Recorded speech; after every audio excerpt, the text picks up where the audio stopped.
Ito, GPS ito. Yan o. Relay GPS. Sinotrack yan. In-order ko sa Shopee. Yan o. Ito lalagyan ng SIM. Yan, lalagyan ng SIM. Pag yan ay nakakabit sa motor nyo, hindi siya naluluk. Tapos kung patay man yung motor, mayroon siyang battery na built-in.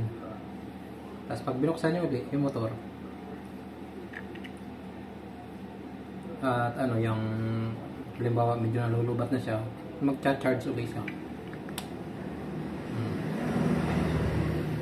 Ito relay. Ito GPS na style relay. Sinotrack yan, Sinotrack. Sinotrack GPS. Hanapin nyo.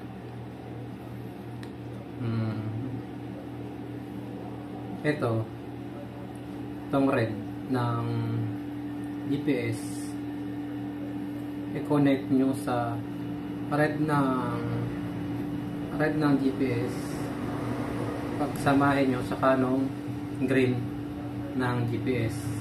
Yan, red ng GPS at saka green ng GPS, pagsamahin nyo, dugtungan nyo, at yan ay kakabit sa accessories. Yan. Tapos itong blue ng GPS, yan, itong blue, connect nyo naman dito sa 85 ng relay. Yan, 85 ng relay. Tapos itong block ng GPS, yan, yung block ng GPS, i-connect nyo naman siya dito sa 86 ng relay. Ayan, 86 ng relay. At ito ay ikakabit sa ground. Pwede sa negative ng battery o kaya doon sa ground mismo ng motor. Yan.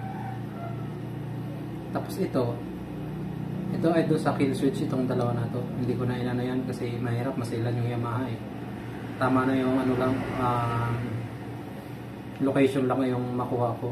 Hindi ko na i-kill switch. Dati kasi sa badya ko ito nakalagay eh. Pag nag-command ako, namamatay yung ano, namamatay yung makina ng badya. Hanggat hindi ko inuon, hindi siya tatakbo. Yan, yung dalawa na yan. Ito 87 at saka itong 30 ng ano, ng relay. Doon yan. Yan ang binalikan sa dati at ilalagay ko ito sa Yamaha. So ganoon lang. Kuha nyo ba? Ayan, dyan ko siya nilagay. Ito yung relay nung ano ko.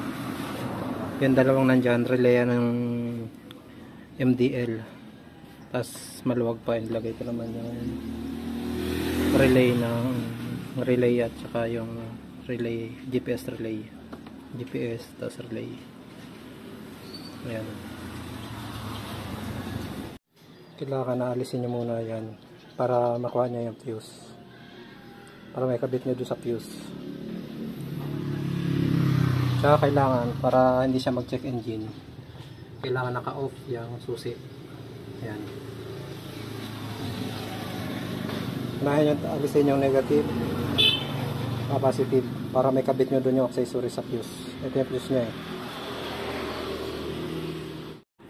Tsaka ingatan nyo siya, huwag malaglag yung tornilyo na yan. Malalaglag yan eh. Lumulsot yan doon sa butas. Kaya kailangan pantay yung pagbubot. At ayan ang accessories ng Sniper 155R. Yan, yung kulay brown na yan. Light brown. Yan.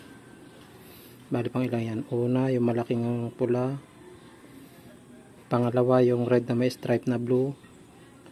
Pangatlo, yung kulay brown na.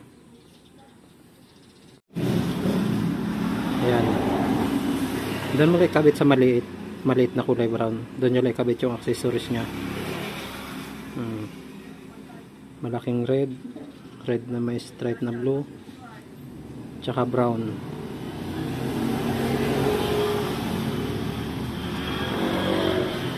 Yan ang accessories. Yan ang accessories ng Sniper 155R. Yan, dalawa lang yung kinabit ko. Yung accessories nya, tsaka yung ground. Yan. Doon ko kinabit sa ground. Yan ang connection nya, no. Accessories lang at tsaka ground. Ayan, ikabit na natin.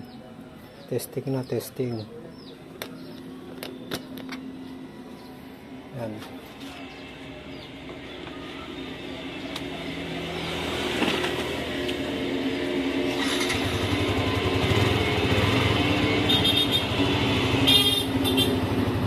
Bali, dito tayo tumigil